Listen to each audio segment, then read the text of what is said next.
नमस्कार विद्यार्थी मैत्रिणींनो आणि विद्यार्थी मित्रांनो. महर्षी कर्वे स्त्री शिक्षण संस्थेच्या स्पर्धा परीक्षा प्रशिक्षण प्रबोधिनी म्हणजे सीसॉच्या या प्लॅटफॉर्मवर तुमचं स्वागत आहे. आपल्या स्पर्धायन या युट्यूब चॅनलच्या माध्यमातून एका महत्त्वाच्या विषयावर थोडक्यात मला चर्चा करायची आहे.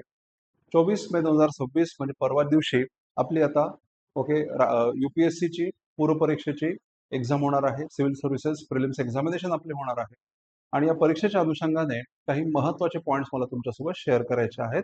काही महत्त्वाच्या मुद्द्यांवर चर्चा करायची आहे. मला माहिती आहे आता या घडीला तुमचा सगळा फोकस आहे एक्झामच्या तयारीवर आणि आपली एक्झाम कशी जाईल याच विचारांवर आहे आणि त्यामुळं फारसा वेळ न घेता परंतु काही बाबतींमध्ये तुमच्या मनामध्ये ज्या शंका आहेत, तुमच्या मनामध्ये जे विचार आहेत, त्याला कुठेतरी ॲड्रेस करण्याचा प्रयत्न या सेशनमध्ये मी करणार आहे आणि त्याच्यामुळे आपण एकदम ब्रीफमध्ये काही मोजक्या मुद्द्यांची चर्चा आपण करूयात. ओके. मागील काही दिवसांपासून सातत्याने एका प्रश्नाला मी सामोरं जात आहे. कित्येक विद्यार्थी मला मेसेज करतात किंवा फोन करतात आणि एकच प्रश्न आहे की सर हा अटेम्प्ट मी स्किप करायला हवा का? मला असं वाटतंय, माझं मन मला असं सांगतंय की मी अटेम्प्ट स्किप करायला हवा. तर मी काय करू? हा प्रश्न मला सातत्याने विचारला जातोय. त्याचं एकच छोटंसं उत्तर मी या ठिकाणी देईन. लक्षात घ्या की या ठिकाणी अटेम्प्ट तुम्ही द्यावा की नाही द्यावा, अटेम्प्ट स्किप करावा की नाही करावा, याही पेक्षा अटेम्प्ट का द्यायचा किंवा का स्किप करायचा, हा प्रश्न जास्त महत्त्वाचा. लक्षात घ्या. या घडीला अटेम्प्ट स्किप करण्याचा विचार कोणी करायला हवा, अटेम्प्ट स्किप करण्याचा विचार कोणी नाही करायला हवा, याच्याबद्दल मला तुमच्याशी थोडक्यात बोलायचं आहे.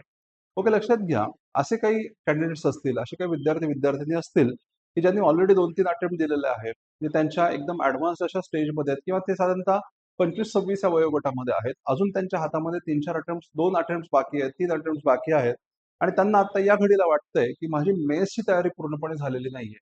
अशा लोकांनी जर विचार केला तर हरकत नाही. लक्षात घ्या. परंतु जे एकदम फ्रेशर्स आहेत, त्यांचं एक बऱ्यापैकी रीडिंग झालेलं आहे. किंवा म्हणजे कुठल्या ना कुठल्या रिझर्वेशन कॅटेगरीला बिलॉंग करतात, ज्यांच्या हातामध्ये 9 अटेम्प्ट्स आहेत, 35व्या वर्षापर्यंत तयारी आहे किंवा 37व्या वर्षापर्यंत तयारी आहे. जर तुम्ही शेड्यूल कास्ट आणि शेड्यूल कॅटेगरीमधले असाल तर अटेम्प्टची लिमिट सुद्धा नाहीये. मग अशा परिस्थितीमध्ये तुम्ही अटेम्प्ट वाचवून करणार काय आहात? तुम्ही 9-9 वर्ष तयारी करणार आहात का? या प्रश्नाचं देखील उत्तर महत्त्वाचं. लक्षात घ्या. कळतंय का? मागच्या वेळेस एक अशीही केस होती. लक्षात घ्या की एक जनरल कॅटेगरीची स्टुडंट होती आणि तिचं वय जे होतं ते 29 होतं आणि तिचे अजून 4 अटेम्प्ट्स बाकी होते. लक्षात घ्या. आणि ती म्हणत होती की सर माझा अभ्यास झालेला नाही आणि मी अटेम्प्ट स्किप करते. म्हणलं असं का? तर मग लक्षात आलं की तिचा जे पेअर ग्रुप होता, तिचे जे फ्रेंड सर्कल होतं, त्याच्यातले दोघं जण अटेम्प्ट स्किप करायचा विचार करत होते आणि त्याच्यामुळे त्या तिचे जे फ्रेंड सर्कलमधले जे लोक होते, त्यांच्या विचारांचं रिफ्लेक्शन या विद्यार्थिनीवर आलं होतं आणि म्हणून ती सुद्धा तसा विचार करत होती.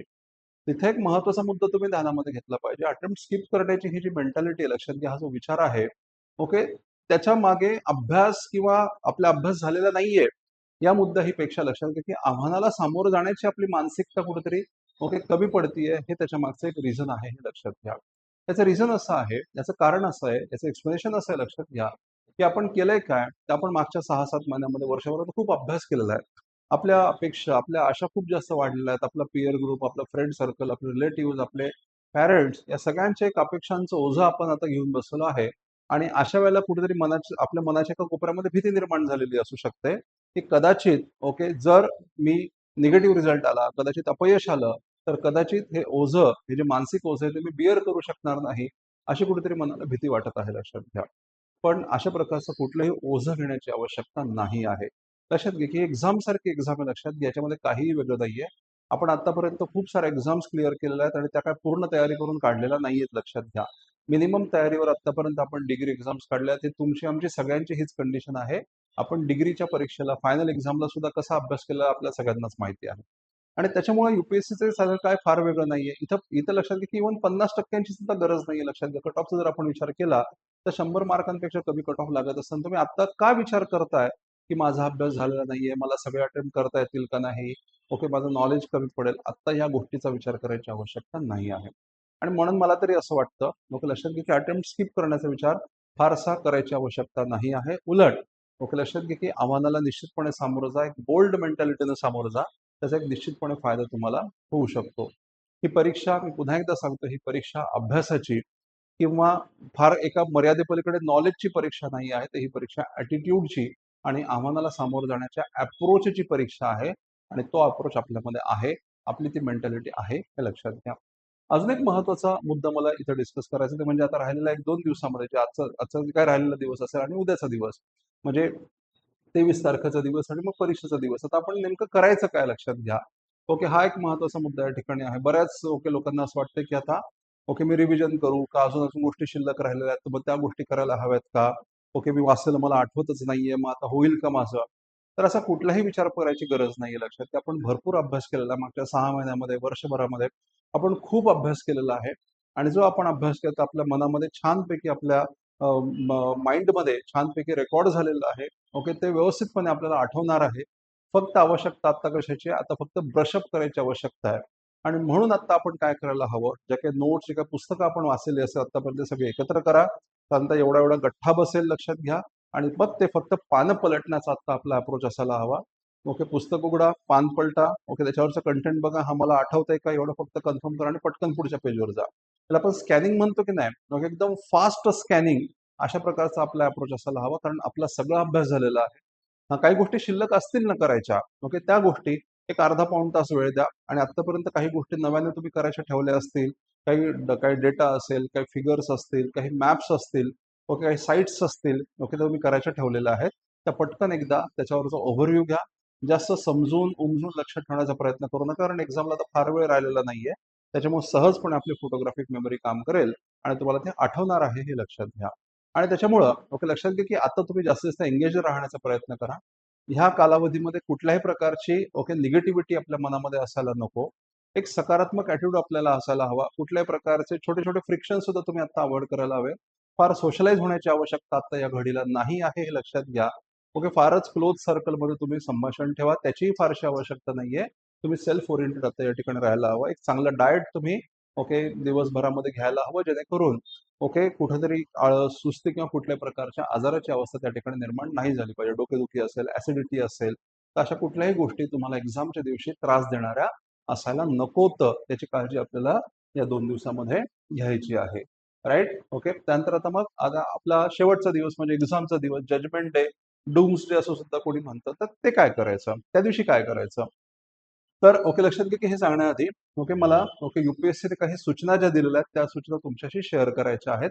ऑफकोर्स तुमच्यापैकी काही लोकांनी त्या निश्चितपणे वाचल्या असेल, काही लोकांनी त्याच्याकडे बघितलं सुद्धा नसेल. पण दोन्ही केसमध्ये काही गोष्टी मी तुमच्या अटेन्शनला, नोटीसला आणू इच्छितो हे लक्षात घ्या. ओके, तर यूपीएससीने काही महत्त्वाच्या सूचना या ठिकाणी दिलेल्या आहेत. त्या जरा बघा. त्याची काळजी आपल्याला घ्यायची आहे. ओके, लक्षात घ्या. यूपीएससीने या ठिकाणी काय सांगितलेलं आहे, की तुम्हाला लक्षात घ्या की या ॲडमिट कार्ड जे आहे, ॲडमिट कार्डची प्रिंट तुम्हाला घ्यायची आहे आणि एक्झामच्या दिवशी तुम्हाला हे जे ॲडमिट कार्ड आहे, लक्षात घ्या फोटो आयडेंटिटी कार्ड, जे काही तुमचं आयडी कार्ड असेल ते तुम्हाला ॲडमिट कार्ड सोबत ठेवणं आवश्यक आहे आणि कोणतं ॲडमिट कार्ड जे तुमच्या ई ॲडमिट कार्डवर मेन्शन केलेलं असा फोटो आयडी तुम्हाला त्या ठिकाणी लागणार आहे हे लक्षात घ्या.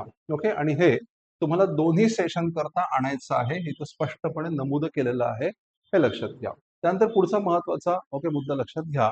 ओके, त्यांनी काय सांगितलेलं की तुम्ही एक्झाम हॉलमध्ये कधी आलं पाहिजे, कधी त्या सेंटरला कधी पोहोचलं पाहिजे.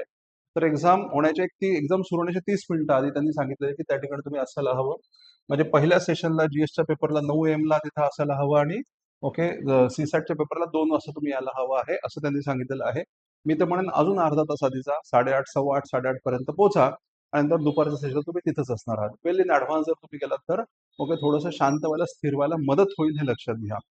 त्यांनी अजून एक सांगितलेलं आहे की योग्य त्या वेळेच्या आधीच पोहोचा जेणेकरून फेस ऑथेंटिकेशन असेल किंवा आयडेंटिटी व्हेरिफिकेशन आणि फ्रिस्किंग या गोष्टी त्यांना सहजपणे करता येईल. कुठल्याही प्रकारचा गडबड गोंधळ न करता तुमची तपासणी करून तुम्हाला आतमध्ये हॉलमध्ये त्यांना सोडता येणार आहे लक्षात घ्या. त्याच्यामुळे जाण्यासाठी गडबड करू नका. योग्य वेळेमध्ये वेळेच्या आधी त्या ठिकाणी पोहोचा हे लक्षात घ्या. राईट? त्यानंतर त्यांनी अजून एक सूचना दिलेली आहे की आपल्याला जे सेंटर दिलेलं आहे, आपल्या हॉल तिकीटमध्ये जे सेंटर नमूद केलं आहे त्या व्यतिरिक्त इतर कुठल्याही सेंटर जाऊन परीक्षा देण्याचा प्रयत्न करू नका. तसं अलाउ केलं जाणार नाही. ओके, हे लक्षात घ्या. त्यानंतर त्यांनी अजून एक महत्त्वाची गोष्ट सांगितली. आता ही तर गोष्ट सगळ्यांना माहितीच आहे. कुठल्याही प्रकारचा मोबाईल फोन असेल किंवा पेजर असेल, इलेक्ट्रॉनिक डिव्हाइस असेल, स्मार्ट वॉच असेल, या गोष्टी बिलकुल अलाउ केल्या जाणार नाहीत. ओके, तुम्हाला काय अलाउ केलं जाईल? लक्षात की नॉर्मल किंवा सिंपल रिस्ट वॉच त्या ठिकाणी अलाउ केली जाणार आहे. या व्यतिरिक्त तुम्हाला एक्झाम हॉलमध्ये दुसरं काही नेता येणार नाही. म्हणजे घड्याळीचा जर विचार केला तर. त्यांनी बँड आयटम्सची यादी दिलेली baggage, luggage, valuable, costly items, mobile phone, smart digital watch IT gadget, book अशा कुठल्याही प्रकारच्या गोष्टी तुम्हाला एक्झाम हॉलमध्ये देता येणार ओके नाहीत.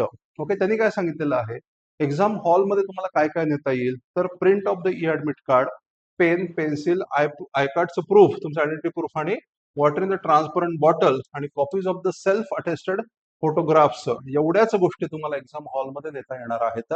या व्यतिरिक्त एक्झाम हॉलमध्ये काही नेता येणार नाही. त्याच्यामुळे अननेसेसरी गोष्टींचं ओझं घेऊ नका आणि त्याचा वाद घालत बसू नका. मग हे मी कुठं ठेवू, काय ठेवू, या गोष्टीशी त्यांना काही घेणं देणं नाहीये. युपीएससीने ऑलरेडी ही सूचना दिलेली आहे, तुम्ही एवढ्याच गोष्टी घेऊन जाणं अपेक्षित आहे, हे लक्षात घ्या. राईट. त्यानंतर त्यांनी काय सांगितलं, पेपर सोडताना तुम्हाला ब्लॅक बॉल पॉईंट पेनच वापरायचा आहे. या व्यतिरिक्त दुसऱ्या पेनाने मार्क केलेले आन्सर चालणार नाहीत.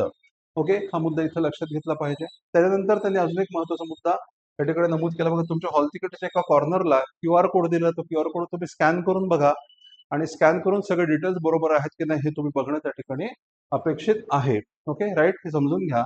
आणि अजून एक महत्वाची गोष्ट युपीएससीने सांगितलेली आहे. ओके, लक्षात घ्या की ऐन वेळेचा गोंधळ टाळण्यासाठी तुम्ही काय करायला हवं, जे काही तुमच्या ऍडमिट कार्डवर तुमचं ओके सेंटर मेन्शन केलेलं आहे, ते एक दिवस आधी जाऊन तुम्ही तुमच्या सेंटरला व्हिजिट करून येणं अपेक्षित आहे. असं काही कंपल्सरी नाहीये, तुम्ही त्या दिवशी डायरेक्ट गेलं तरी चालतं, पण तुमच्याच मनाच्या समाधानासाठी, मनाच्या तसल्लीसाठी तुम्ही त्या ठिकाणी जावा. किंवा जाणं शक्य नसेल तर ते साहजिकच आहे, शक्य नाही. आपण अभ्यास करायचा का त्याच्यामध्ये एक एक दीड दीड तास घालायचं, ते एकदम लॉजिकल आहे. त्याच्यावर तुमचं कोणी मैत्रीण असेल, मित्र असेल, भाऊ असेल, बहीण असेल, पॅरेंट्स असतील, नातेवाईक असतील, त्यांना फक्त एकदा सांगा की जा रे बाबा बघून ये, रस्ता कसा आहे, काय आहे, तिथं खाण्यापिण्याच्या सोयी आहेत का मधल्या वेळामध्ये थांबण्यासाठी, ह्या फक्त गोष्टींची एकदा खातरजमा करून बघावी, असे तर युपीएससीने सुद्धा तुम्हाला सल्ला दिलेला आहे, हे लक्षात घ्या. तर अशा प्रकारे काही महत्वाच्या सूचना युपीएससीच्या दिलेल्या आहेत. ओके, त्याची ओके जरा तुम्ही उजळणी करून बघा. या गोष्टी त्यांनी ज्या दिलेल्या आहेत त्याच्यानुसारच ओके तुम्ही गोष्टी घेऊन जाताय की नाही हे पहिल्यांदा तुम्ही याची खात्री करून घेणं आवश्यक आहे. लक्षात नाही तर तिथं एकदम पॅनिक क्रिएट होतं आणि त्या पॅनिकमध्ये आपल्याकडून चुका होतात, लक्षात घ्या. तर एक्झामच्या दिवशी ओके लक्षात घ्या की वेळेवर उठा. ओके, त्यानंतर मग लवकरात लवकर आटपून ओके साधारणतः एक 1.5-2 तास आधी ओके तुम्ही त्या ठिकाणी निघायला हवं, जेणेकरून एखादा तासामध्ये तुम्ही सेंटरला पोहोचाल आणि एक्झाम सुरू होण्याच्या 1 तास आधी तुम्ही त्या ठिकाणी असाल, एवढं झालं तरी पुरेसं आहे. ओके, एक एकदम मॉडरेट ओके कमीपासून ते मॉडरेट अशा प्रकारचा नाश्ता तुम्ही करणं अपेक्षित, म्हणजे जीएसचा पेपर होईपर्यंत ओके तुमचं पोट भरलेलं असेल किंवा भूक लागणार नाही एवढ्या प्रमाणात तुम्ही नाश्ता करायला हवा. जास्त हेवी नाश्ता केला तर मग उगाच जडपणा येईल, आळस येईल, त्याच्यामुळे ती गोष्ट अवॉइड करा, हे लक्षात घ्या. जीएसचा पेपर अटेम्प्ट करत असताना ही गोष्ट लक्षात घ्या की तुमच्या हातामध्ये 2 तास आहेत आणि 100 क्वेश्चन्स आहेत, त्याच्यामुळे योग्य ती स्पेसिंग तुम्ही क्वेश्चन सोडवताना करायला हवी. साधारणतः 1 तास ते 1 तास 10 मिनिटांमध्ये तुमचा पहिला राऊंड त्या ठिकाणी व्हायला हवा. आणि जेवढे तुम्ही अटेम्प्ट केलेले आहेत पहिल्या राऊंडमध्ये क्वेश्चन्स, ते त्याला तुम्ही कुठेतरी छोटंसं मार्किंग करून ठेवा, जेणेकरून सेकंड राऊंडमध्ये ओके तुम्हाला त्याच पुन्हा क्वेश्चनने डिस्ट्रॅक्ट होण्याची गरज पडणार नाही आणि मग सेकंड आणि थर्ड राऊंडमध्ये तुम्ही राहिलेले अटेम्प्ट करू शकता. ओके, एकदम थर्ड राऊंडमध्ये कोणते अटेम्प्ट करायला पाहिजे असे क्वेश्चन जसे तुम्हाला काहीच आयडिया नाही पण हे उत्तर आहे असं तुम्हाला इंट्युशननी वाटतंय, कुठेतरी गट फिलिंग आहे की नाही नाही हे या प्रश्नाचं उत्तर असू शकतं, ही जी रिस्क आहे की शेवटच्या तिसऱ्या राऊंडमध्ये तुम्ही 15 ते 20 मिनिटांमध्ये जेव्हा तुम्ही सोडवाल तेव्हा या गोष्टींचा विचार तुम्ही करायला हवा. जीएसचा पेपर झाल्यानंतर एका गोष्टीची तुम्हाला पूर्णपणे काळजी घ्यायची, ती म्हणजे जीएसचा पेपर झाल्या झाल्या बाहेर येऊन पेपरचे क्वेश्चन्स काढून मोबाईलमध्ये उत्तर बघत बसायचं नाही. गुगल, चॅट जीपीटी असं काहीही करायचं नाही, लक्षात घ्या, उत्तर शोधायची नाहीत. कारण पेपर आता झालेला आहे, जे करायचं ते करून झालेलं आहे. आपला जीएसचा रिझल्ट ऑलरेडी लागलेला आहे किंवा तो लॉक झालेला आहे, लागलेला म्हणण्यापेक्षा तो लॉक झालेला आहे. आता तो अनलॉक करता येणार नाही आहे. अनलॉक करायचं तर मग पुढचाच अटेम्प्ट आहे, लक्षात घ्या. त्याच्यामुळं आता उत्तर बघायच्या फंदामध्ये पडू नका, त्याचा नकारात्मक परिणाम सीसॅटच्या पेपरवर होऊ शकतो.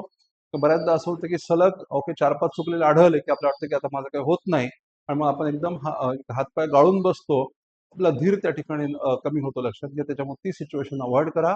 ओके, पेपर झाल्या झाल्या ओके तो पेपर बॅगमध्ये टाकून द्या, काहीतरी हलकं खा, थोडंसं रिलॅक्स व्हा आणि मग ओके सीसॅटच्या पेपरला जा, नंतर 5 नंतर मग तुम्हाला या सगळ्या गोष्टी करायच्याच आहेत. ओके, त्याच्यामुळं ओके उत्तराची पडताळणी तुम्हाला नंतर करायचीच आहे. त्याच्यामुळे जीएसचा पेपर झाल्या झाल्या उत्तराची पडताळणी करण्याच्या फंदामध्ये ओके पडू नका, हे लक्षात घ्या.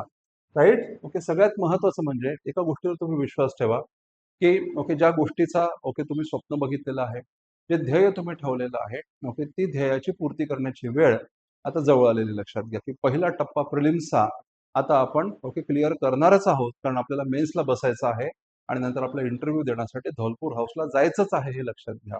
आणि त्याच्यामुळं त्याचा पहिला टप्पा ओके आता आपल्याला ओके क्लिअर करायचा आहे. एक गोष्ट लक्षात घ्या की तुम्ही आय एस होणार हे कधी ठरलेलं आहे, ज्या वेळेला तुम्ही ओके, UPSCची तयारी करण्याचा निर्णय घेतलेला आहे, त्याच वेळेला तुम्ही उच्चस्तरीय अधिकारी होणार, ओके, हे फिक्स झालेलं आहे. आणि प्रिलिम्स हा त्याचा फक्त एक टप्पा आहे, त्या प्रवासाचा एक भाग आहे, लक्षात घ्या. ओके, त्याच्यामुळं ओके, हा भाग किंवा हा टप्पा तुम्ही सहजपणे क्रॉस कराल, याच्याबद्दल आमच्या मनामध्ये, माझ्या मनामध्ये कुठलीही शंका नाहीये. तुम्ही सुद्धा तुमच्या मनामध्ये याबद्दल कुठलीही शंका नका ठेवू. आतापर्यंत तुम्ही प्रामाणिकपणे जे प्रयत्न केलेत, ते प्रयत्न, तो काही तुमचा स्वतःबद्दलचा असणारा आत्मविश्वास, तुमच्या पालकांचे ओके, तुमच्या पाठीशी असणारे आशीर्वाद आणि आमच्यासारख्या मेंटॉरच्या शुभेच्छा आणि सदिच्छा यांच्या जोरावर तुम्ही निश्चितपणे ओके, या वर्षीची प्रिलिम्स क्लिअर करणार, याच्याबद्दल माझ्या मनात कुठलीही शंका नाहीये. तुम्हीही तुमच्या मनामध्ये कुठलीही शंका बाळगू नका. Okay, I wish you all the best. Okay, thank you.